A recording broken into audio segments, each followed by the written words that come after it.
Assalamualaikum warahmatullahi wabarakatuh. Selamat pagi Bu Nadia, selamat pagi teman-teman semuanya.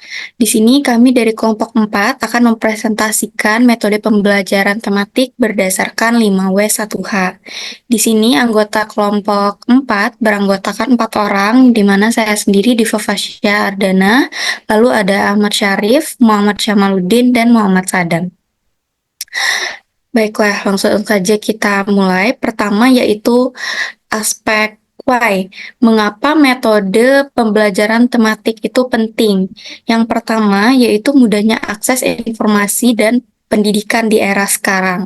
Siswa memiliki akses yang luas terhadap berbagai sumber informasi dan dengan demikian pembelajaran tematik mereka dapat mengeksplorasi dan memanfaatkan sumber-sumber tersebut untuk memahami konsep secara lebih mendalam dan komprehensif. Lalu aspek yang kedua yaitu komunikasi dan kolaborasi yang lebih mudah dalam metode pembelajaran tematik ini sering melibatkan kerja kelompok yang dimana mendorong siswa untuk berkolaborasi, dan ini meningkatkan kemampuan komunikasi dan kerjasama para siswa dalam keterampilan yang sangat penting di dunia kerja. Lalu apa itu metode pembelajaran tematik?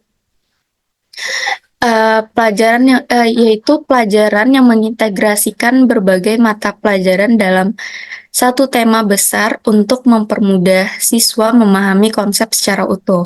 Dalam metode ini, siswa belajar dengan cara yang lebih holistik, mengaitkan berbagai disiplin ilmu untuk memahami suatu konsep secara menyeluruh. Misalnya dalam tema lingkungan, siswa dapat belajar tentang biologi, mengenai ekosistem, lalu geografi, mengenai peta wilayah, dan bahasa dalam menulis laporan tentang lingkungan. Selanjutnya akan dilanjutkan oleh kelompok saya lain. Oke, selanjutnya itu ada Wu ya. Pembelajaran tematik ini melibatkan beberapa pihak. Yang pertama itu ada siswa. Siswa sendiri menjadi pusat dari pembelajaran tematik, yang mana mereka terlibat secara aktif dalam proses pembelajaran, berkolaborasi dalam kelompok, dan melakukan eksplorasi berbagai tema. Siswa di sini diajak untuk berpikir kreatif, kritis, dan berkomunikasi dengan baik, sehingga mereka dapat memahami materi dengan mendalam. Yang kedua itu ada guru, yang mana guru menjadi peran kunci dalam merancang dan mengelola pelajaran tematik. Mereka bertanggung jawab untuk mengidentifikasi tema yang relevan dan merancang pembelajaran yang mencakup berbagai hal dan memfasilitasi kegiatan. Nah, selanjutnya itu ada pihak sekolah, yang mana manajemen dari sekolah itu mendukung implementasi pembelajaran tematik dengan menyediakan fasilitas dari sumber daya yang diperlukan. Nah, selanjutnya itu ada dari pihak keluarga, yaitu orang tua, yang mana orang tua juga berperan sebagai mitra pendidik. Mereka dapat mendukung pembelajaran anak di rumah, berpartisipasi dalam kegiatan sekolah, dan memberikan umpan balik dan kemajuan anak. Yang poin selanjutnya itu adalah aware, di mana pembelajaran tematik ini dilakukan. Yang pertama itu ada di dalam kelas dan di luar kelas. Kegiatan pembelajaran tematik biasanya berlangsung di dalam kelas, di mana siswa diajak untuk berdiskusi tentang tema yang dipelajari.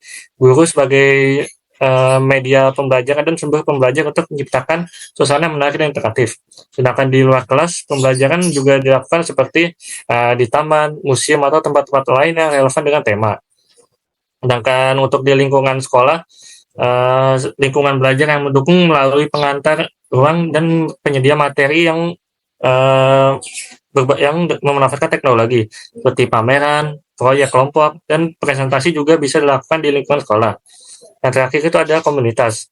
Pembelajaran tematik juga bisa melibatkan komunitas sekolah, misalnya seperti mengajak tokoh masyarakat atau orang tua untuk berbagi pengalaman dan pengetahuan terkait tema yang sedang dianyam atau dipelajari pada saat itu. Hal ini membantu siswa untuk memahami hubungan antara pembelajaran dan kehidupan sehari-hari. Untuk subtema selanjutnya akan dijelaskan oleh teman saya. Oke, baik, selanjutnya saya akan menjelaskan bagian when dan how. Untuk when-nya sendiri atau kapan dilaksanakannya pembelajaran tematik itu di Indonesia sendiri itu pernah dilaksanakan metode ini itu pada kurikulum tahun 2005. Terus di KTSP tahun 2006 juga pernah dilakukan ataupun diimplementasikan untuk kelas 1 sampai kelas 3 SD. Terus terakhir kali itu pernah diimplementasikan lagi ketika kurikulum 2013 baru dimulai.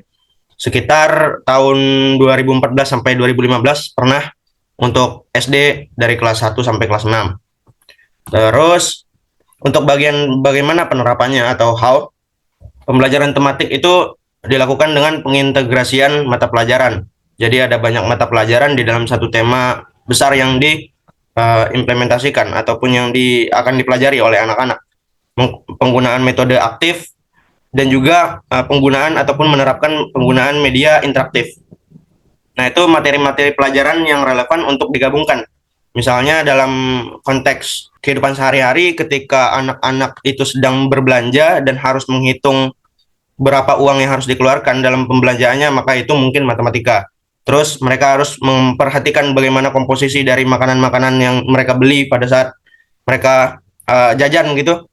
Maka itu menjadi salah satu aspek dari pelajaran lain, misalnya biologi ataupun IPA gitu, dan seterusnya. Untuk yang selanjutnya akan dijelaskan oleh rekan saya. Oke, baik. Selanjutnya ada kelebihan dan kelemahan dari mata pelajaran tematik. Yang pertama ada kelebihannya, yaitu keterkaitan antar mata pelajaran dengan lainnya akan menguatkan konsep yang telah dikuasai oleh peserta didik, karena didukung dengan pandangan dari berbagai perspektif.